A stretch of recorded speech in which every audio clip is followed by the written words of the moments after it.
Hello, everybody. My name is Michael Crump. I am a product manager at Microsoft on Azure, and I'm joined with me with Cecil Phillips. He is a developer advocate on Azure as well. Today, we're going to actually just spend it completely inside of the portal and Visual Studio and a couple of other things, and just show you a couple of our favorite tips and tricks after working with the Azure platform over the last couple of years. Okay, great. So now that I'm inside of the portal, a couple of features that I believe that some people may or may not be aware of is there is actually the ability to use keyboard shortcuts. So if you need to jump back and forth between different types of dashboards, you can do that fairly easily using the G+D command here. Another cool thing that's inside of the actual portal is that you have the ability to double-click on a dashboard and you're able to change the themes. Now, it may be turned off right now. Oh, there it goes. You can double-click and you're able to quickly change these themes. Now, I've heard you. Some people said, okay, you know, that's kind of annoying. There is the ability to come in here inside of the portal settings and you can turn that feature actually back off again. So you can turn that off if you would like to. Another thing that I found is fairly interesting, let me go ahead and switch back over to my darker theme, is that once you're inside of the portal, if you decide that you want to edit the dashboard and start adding your own widgets, most people add different things like charts, as you can see. You know, I've had like a Linux one on here and some of the other quick start tutorials, but there's also a whole category of different types of widgets that you can add in. And one of my favorite is actually Markdown. So Markdown is one feature that I find that it's pretty easy to go ahead and get started with this. And a lot of people use Markdown in a couple of different ways. And the way that we've been using it is that we've been using it as simply some different types of tile headers. So in this example, if you press the full screen, you can see I'm using some of the Markdown up here at the top. But also I'm customizing some of my complete charts and dashboards. This is also in full screen mode, and another thing that I see a lot of people that don't really use is the full screen feature of a dashboard. So if you create a custom dashboard, you will be able to take that dashboard, put it on a big TV, and your team, as you're working, you could swing by and actually see the performance of your different types of resources that you have in Azure. Another thing that you can do here is use this thing called Cloud Shell. Now, a lot of people they're familiar with using pieces of Cloud Shell, but they also aren't quite familiar sometimes that PowerShell exists. So PowerShell is a feature that you can switch back onto. Another thing about Cloud Shell, which allows you to manage your Azure resources, is that this shell, if I just do a ls-l here, you can see that I have my directory listing. But I could also come through, and as you see, this is using a storage, so I'm able to use up and down, and all of the keystrokes that I've already typed in before, I can simply go back to those and load those up. Before I actually try one, the other thing that's very, very cool about Cloud Shell is that if you use Cloud Shell, you can access it in a number of different ways. Here we are, just shell.azure.com, and I'm back inside of the Cloud Shell.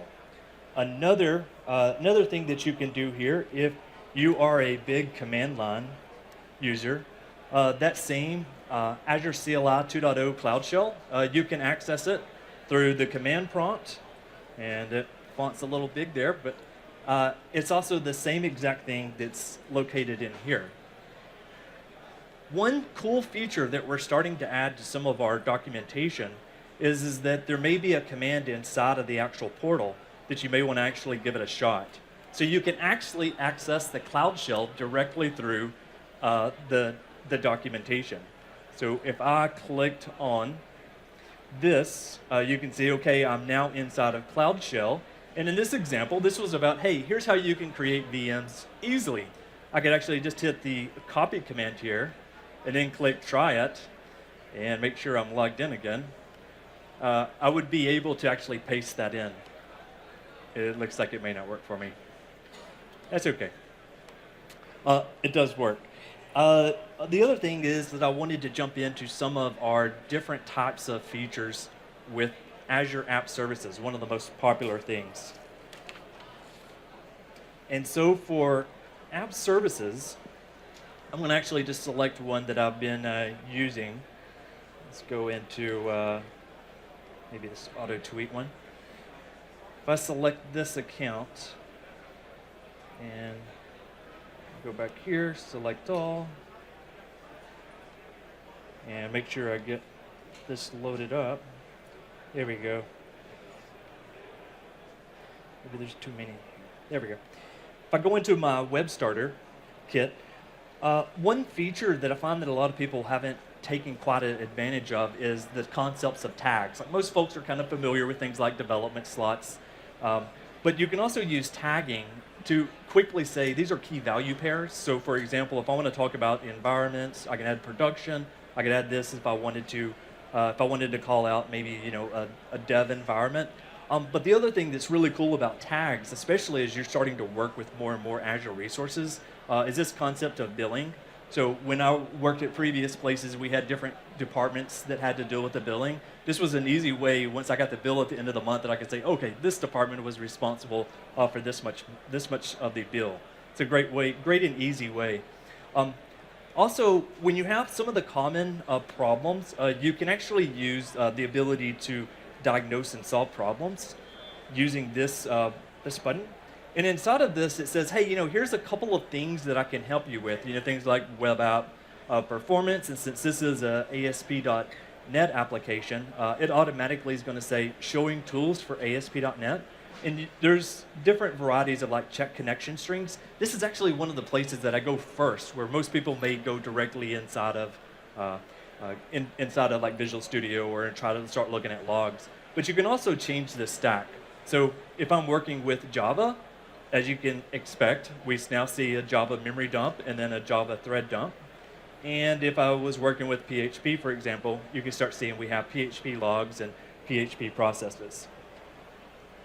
Another feature that I find is very helpful is backups. A lot of people, when they're using backups, they only think that backup will take a snapshot of just their web app. But it does actually a lot more than that. Inside of the backups, if you click on backups, you can change your backup schedule. So you can actually customize this. But also, if you're like me, you have a SQL database maybe added in. You can also include that in the backup, so you kind of have your one-stop shop for taking care of your backups.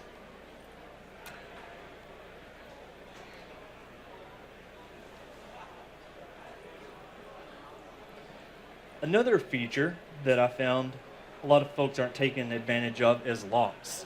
So if you are the owner of a resource and you want to prevent people from actually deleting it or writing to it, you can actually turn on different locks. So this example of turning on maybe like a read-only or delete lock, you can add these very, very granular on different pieces of this, and so folks won't be able to delete your resource.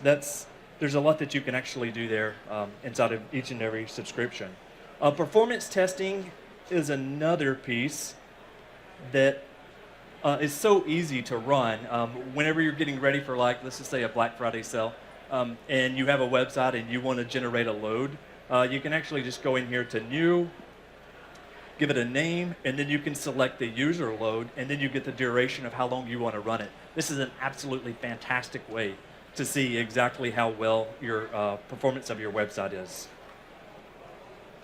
And we also have extensions. Extensions is a lot of times some of the things that people leave out. This just quickly adds functionality to a web app. And so here, you can actually go into your website, you can look for the extension. There's a variety of extensions that are already out there. And you can select one of them, then you agree to the terms. Once you agree to the terms, you can see this one is already installed. And so now for this Azure web app, if I wanted to look at disk usage, now that I've installed this extension, it lives inside of my app service. I can click one button, and when this site finishes spinning up, You can see this is an example of disk usage that I could just quickly be able to navigate through. A nice kind of freebie, free to have. And the last one is one that I use all the time, and that is for alerts. Whenever I need to create different types of email alerts, there's so much power that's inside of these alert rules. So I can do things like turn on the different types of metrics that I'm looking for, data in, data out, if it's HTTP errors. And you can set the condition, the threshold, and then you can simply add in different email addresses. So this could be just some of your other coworkers that you want to announce, maybe like the IT department. Hey, this thing's down, just go fix it and take care of it. With that said, I'm going to hand the controls over to my friend, Cecil. Oh, thank you. Hello. Ooh, that's loud. All right, so I have about 10 minutes. Ooh. I have about 10 minutes, and I want to show you some demos about Cosmos DB. So we spoke a little bit about Cosmos today at the inside of the keynote. Now, one of the things that you might want to do when you're working with Cosmos is, locally on your machine, you might not be able to access Azure for whatever reason. You might be offline or disconnected from the network. But you want to try out Cosmos. You want to continue working with your application that you might be building. So one of the things that you could do is make use of this tool that we have called the Cosmos TV Emulator. And essentially what it does is it allows you to create collections, work with data, and try some of your queries locally on the machine. So I already have it installed right here. And as you can see, it's running as like a web application experience. And as I scroll down, you can see when I go to the quick start, I could do things like I could get a sample application running in .NET, .NET Core, something running in Java, Node.js, or even Python. So whatever application platform that you're running on, we have a sample that you could be able to try out. Now, if I head over to the Explorer, in here you'll see I'll be able to create my collections, and I can start issuing queries. But as of right now, I have this one collection called People. I have my Documents tab, and as of right now, there's no data in here. So let me see how I could actually pull some data really quickly inside of my Cosmos instance. So I have this application that I've already pre-built. And let me make sure I can show you all the code really quickly. And what I'm going to do is I'm going to run this function called insert people async. And if you want to see what that looks like, I'm going to navigate this code around a little bit. So essentially what I'm doing is I'm creating an instance of this thing called the document client. And what that's going to allow me to do is connect to my instance that's living inside of Cosmos DB. And what I'm doing on line 43, since I actually don't have any data right now, I'm using this really helpful NuGet package called Bogus. And so what Bogus is going to do is just going to generate people for me, and it's going to populate my database with some data. Right? So I'm just going to run this really quickly. Should take about a second or so. And then my database should have some data in there that we could start working with. So click, click, click. And there we go. So nothing too exciting there. But now if I come back to my local Cosmos instance, you should see now I should have some data inside of here. As I scroll down, like I can, you can see everything that I have inside of that. If I edit the, let me do this. If I go to new query, I could do things like, I could start filtering things out. So I could say where starts with, and I could use, my document notation. C, for instance. And I can start executing queries, right? And I can see the results of my queries here at the bottom. And I can even run aggregates if I wanted to. So let's say if I wanted to run an aggregate query, and I wanted to do a count, and I wanted to know how many people actually have the last name that begins with C. And you can see I'm getting back my query results. And again, this is all happening locally on my machine. Now, what happens when I'm done working locally, now I need to push this up into the cloud? Well, one of the tools that we have that we can make use of is the data migration tool. And with this, I could set my source to a JSON file. If you have a MongoDB that you might be working on locally, you could use that. Azure Table Storage, and some of these other things. So I've just put in my connection string here. And again, this is the connection string from my local Cosmos instance. I'm going to verify this. So that works great. I'm going to go to my target instance. So now this is an instance that's living in the cloud inside of Azure. And what I'm going to do, I'm pretty much just going to copy my code from one instance to another. So I'm going to leave all this other stuff as the default. I'm going to hit import.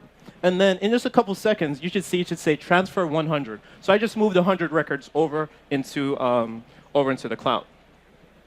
So if I close this, so now remember, so this is my local instance. If I head back over here, and I'm going to go to our resource group that has our MS Builds 2018 instance, I'm going to go to the Data Explorer. right? And so I should have my collection, and I should have that same set of data that's there. So actually, if I just come back here and if I copy that same query, I'm going to be lazy and copy and paste this. If I copy that query over, I should be able to get the same results that we were seeing before. Right. So again, I just quickly took my Cosmos data from my local emulator, and I just moved it up into the cloud, using the migration tool.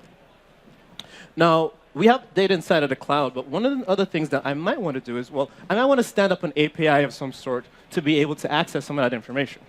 And so one of the things I want to show you is how we could use Azure Functions to do that. So if I head back over to Visual Studio, I'm going to close this project, and I'm going to open another one. And this one is called MS Builds 2018. I'm going to set this as a starter project. I want to show you this Cosmos DB. There we go. I want to show you this Cosmos DB Azure function that I created. So if you're familiar with Azure Functions, it's essentially our serverless compute offering that we have. So I could write some code, I could send it up into the cloud, and now I don't have to worry too much about patching machines. I don't have to worry about setting up backups or anything like that. Like I could just say, here, Azure, run my code, and it's just going to work for me. So what I'm doing here is I have this function that's set up. And actually, let me reduce the font size of this a little bit so it fits inside of the window. So I've created a function trigger using HTTP. So essentially, I'm creating like an HTTP API that could hit publicly. And now this is going to trigger this function that's going to go and issue this document query that's going to pull some data out of my Cosmos. Now, I already have this deployed in the cloud. So if I head over back to my resource group, and I can click on my function app, here you should see in a second or two, my function app should populate. And then we could start. Come on. Come on. There we go. So there's my function app. And now I should be able to find whatever the endpoint is, and I should be able to start making queries against this resource. So what I'm going to use is I'm going to click this thing that says get function URL. And then I'm going to open Postman. So Postman is a really handy tool for just issuing HTTP requests. I could create payloads, and I could specify different things about my requests that I want to send over. So I already have this here. I'm going to go ahead and issue this request. I'm going to send it. OK, there you go. And you can see my data now is coming back from that Cosmos instance. Now let's talk a little bit more about Azure Functions and some of the things that we can do to customize that experience. So one of the things that you might have noticed is that when I issued that request, there was this really long string at the end of it. And essentially, that is my function key. Right? It's one of the things that we could use to give people access to calling this function. Now, it's not like a user. It's not somebody that I'm tracking. But essentially, it's like an API key. Right? And using this API key, I could say, OK, if you have this key, you could call this function. Now, one of the things we might want to do is we might want to be able to revoke these API keys or even renew them. Right? Let's say somebody compromises your key, and now you have to disable that key. So what I'm going to do is inside of my function, I'm going to click on this manage section. And inside of manage, as I scroll down, you'll see I have different function keys. Right? I have my function key, and I also have my host key. Right? And so again, these are different codes that I could use inside of my function to start issuing these requests. Now, what I'm going to do is I'm going to show you the key that we have. And so this is the one that I'm using now. Now, I'm going to renew this key. So essentially, I'm going to get a new one. And then when this is finished, great. So now I'm just going to copy the key, and I'm going to attach that to my function. Notice now I can come in here and I can copy that key without having to see it. Right? So if somebody has to come to your portal, you have to worry about them peeking over your shoulder and being like, oh, OK, there's this function key. So now I can come back in here. I can replace this code that I have at the end. And let me make sure I copy this properly. There we go. And now I'm going to use that new function key. Right? And so now my data should be me working just as it was before. So that's how you could revoke and work with some of these function keys. Now, another thing that we could do is we could start enforcing SSL rules on top of your APIs. Now, you may or may not have noticed this, but whenever I call this function, I'm using this HTTPS MS builds endpoint. Right? So essentially what that's doing is it's using the local certificate that's already part of application services, and it's authenticating it's encrypting your traffic that's going back and forth over HTTP. So what if I decided to do this? What if I took this off, and I still made a request here? Right? my data is still coming back, right? So let's say I don't want users to be able to access this endpoint using just regular HTTP, and I want to enforce HTTPS every time somebody makes this call. So what I'm going to do is I'm going to click on my function. I'm going to go to Platform Features, and then I'm going to select SSL. And then whenever this blade loads, I'm going to have an option that's going to allow me to say HTTPS only. And then I'll select that option really quickly, and then once that's up, I should only be able to access my function using HTTPS.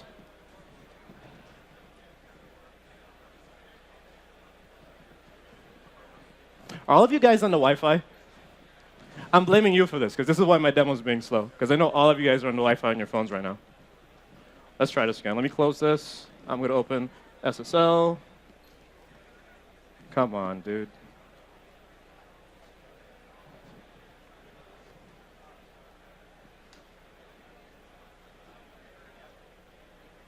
I really hate conference Wi-Fi. Let's see if I can access it from this one, if this one open. OK, great. So now, I have this specified to HTTPS. I'm going to make sure that this is on. And now, when I go back over to this, and I issue this with HTTP, oh, OK. But I'm still getting my function back. But I have HTTP specified. Do you know why that might be happening? Anybody? So one thing that I would tell you to do, if you have any fairly sophisticated HTTPS tool, usually in their settings, they'll have this thing that says automatically follow redirects. And so what's happening is that I'm getting a 301 returned to me. And that 301 is saying my resource has been moved, and now you need to follow this other URL to get it back. So actually, if I turn this off, I'm going to issue the same request. Notice now we're getting a different response, right? Now my data is not showing. But notice it says 301 moved permanently, right? Because now I'm not following that HTTP redirect that came back.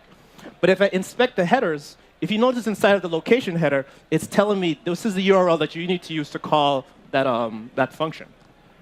So what do I need to do now? I need to come here. I need to put an S here for HTTPS.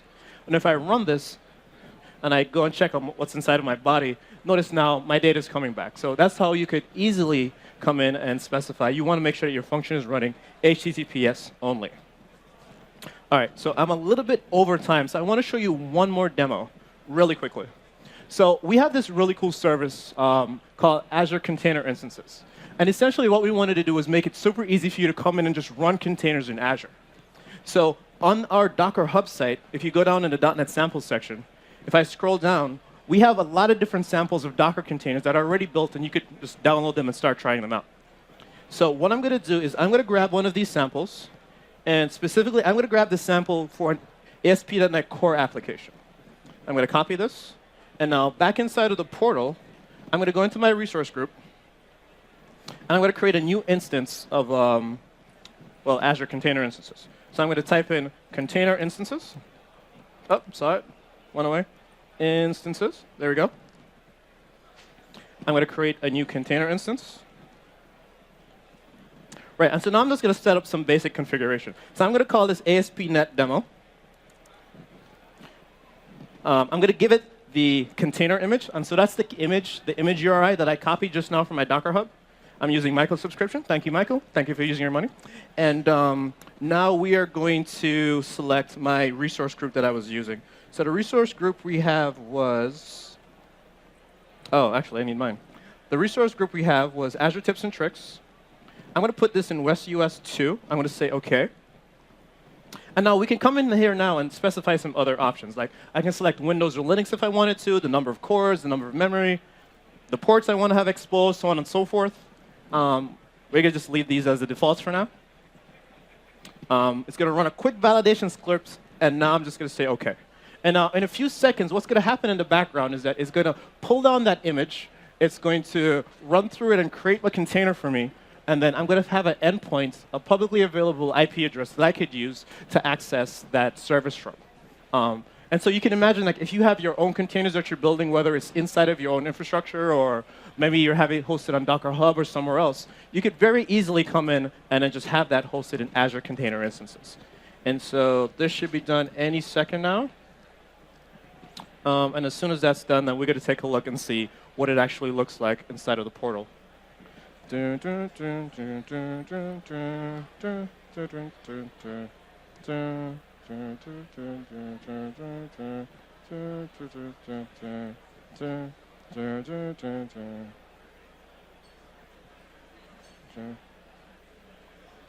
right, I'm going to go ahead and click on this really quickly. And OK, so you can see here, it already has our container resources here, but it's still deploying it. Right, and so, but this should be done in a little second. But you notice here, I already have my HTTP, my IP address endpoint that I could use. I'm going to go ahead and let's just run it and see if it's ready. Just in case. I don't think it's ready yet. Just thinking about it. This is taking really long. But anyway, believe me that it works. But that's pretty much essentially all you need to do to run containers inside of our Azure container instances. So Michael, do you want to tell them really quick about our website? Yes. Absolutely. So if you're looking for a resource, it's just one. It's just azuredev.tips. If you go there, you can actually see a collection. There's about 120 tips that's actually included in that whole massive collection. And we're now starting to put in videos. So you can actually select between if you want to do videos or if you want to just read the written tutorial. And with that, I think that's it. Well, thank you. Thank you.